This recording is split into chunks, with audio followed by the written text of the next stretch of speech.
Yeah, what up, y'all? This your boy Flame, aka St. Luke. And remember, God does not need our good works, but our neighbor does. You feel? I say before you go, drop that extra note. Welcome back to Extra Notes Academy. This right here is another response video.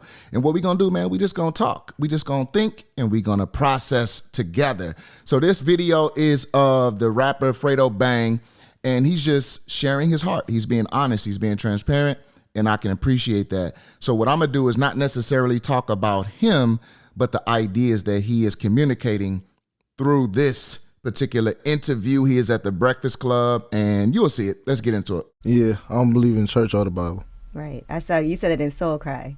Yeah. So why don't you believe in church or the Bible? Church, I don't even. There's a bunch of people trying to. I don't feel like I should pay for worship. I'm with you on that. The Bible even says you can't find God in a man-made temple anyway. I'm with you on that. I don't believe in organized religion. And then like the Bible contradicts itself over and over. Over and over. And I'm a big person into like contradiction. Man, it's so interesting. You know, just the idea of paying for worship.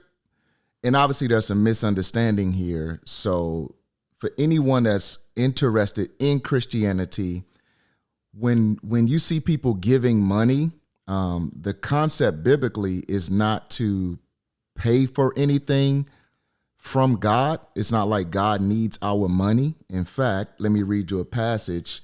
This is Psalm chapter 50, and it speaks directly to this. It says in verse 12, God says, "If I were hungry, I would not tell you, for the world and its fullness are mine."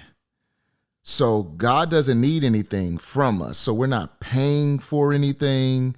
God doesn't need our money. He doesn't need our, income to function or anything. So the notion that you give money to the church to get something from God is not the Christian message.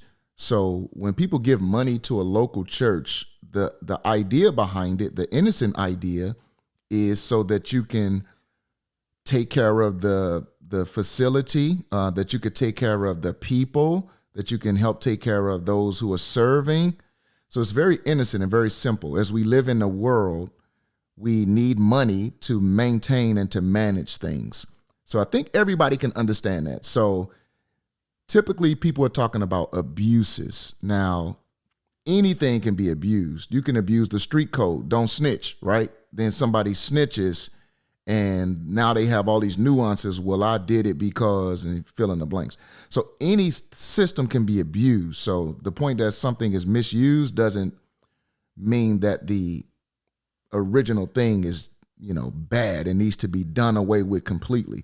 So that's an unhealthy way to think about anything, but in particular Christianity.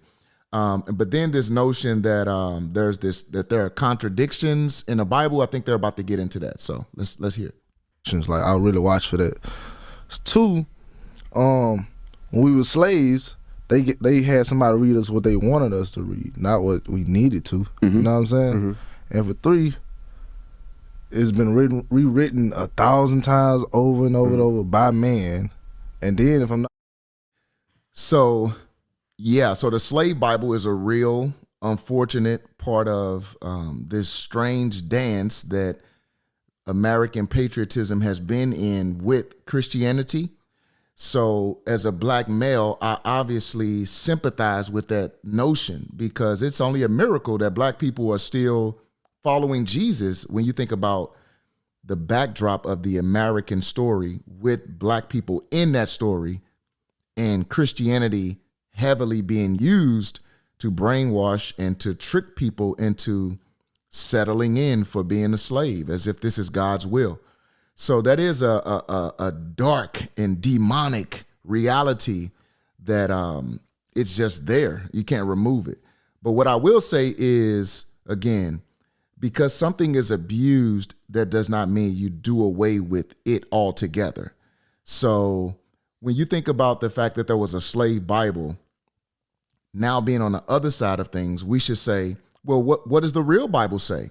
Now that we have access to that, what parts did they tweak? Did they change? Did they edit? Once you see that, oh, they edited this and it really says this, now you should be able to get back on track, as opposed to saying, this was abused, it's all fake. Again, that's just not livable. You can't live in the world and do away with everything that goes wrong. I mean, that's a practical example. If you have a bad experience with food one day, you eat something and then you get food poison, you don't say, man, I'm never eating food again. Because one time I ate food and it turned on me. I have been eating food my whole life, and then I ate it again and I got sick. I'm done with food.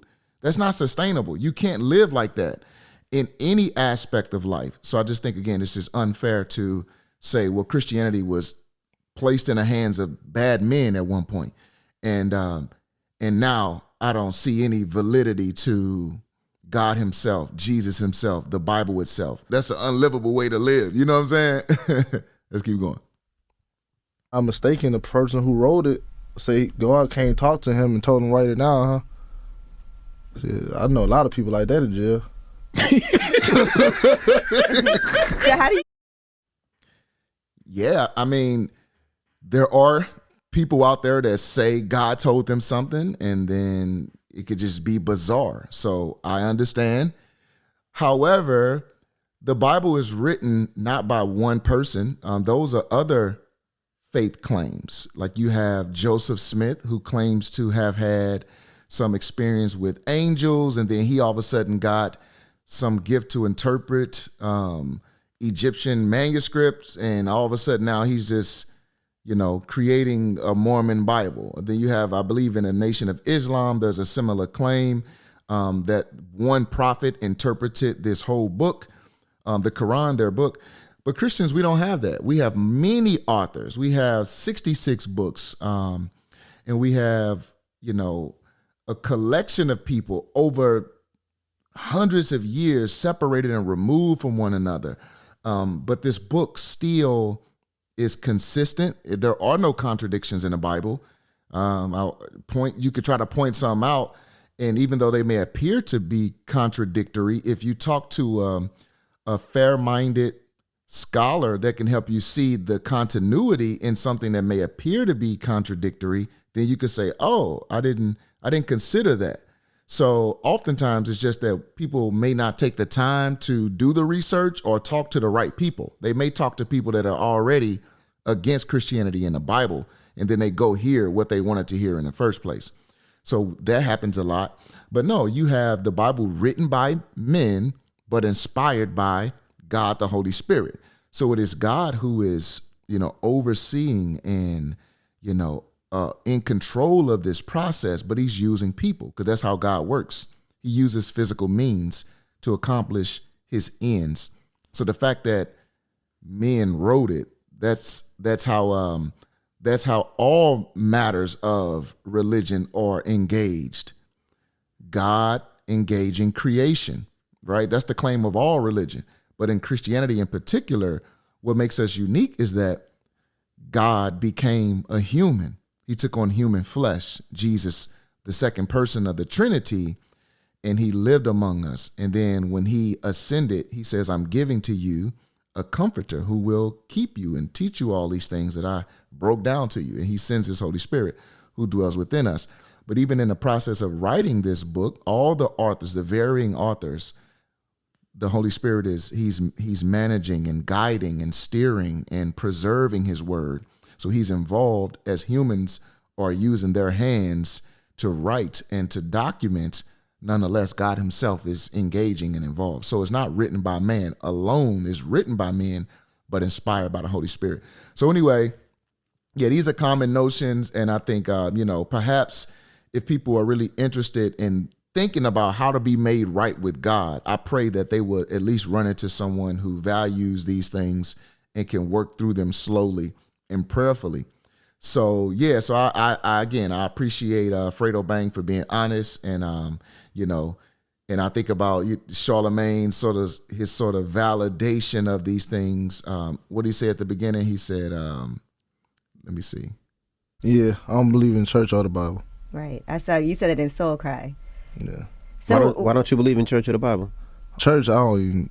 There's a bunch of people trying to. I don't feel like I should pay for worship. I'm with you on that. The Bible even says you can't find God in a man-made temple anyway. I'm with you on that. I don't believe in organized religion. And then That's what it was. He said, I don't believe in organized religion. Again, that is a response to abuses, because the book of James talks about good religion. It talks about caring for the poor and taking care of the sick and serving people. That's an expression of good religion. So religion isn't bad in and of itself, but it can be abused.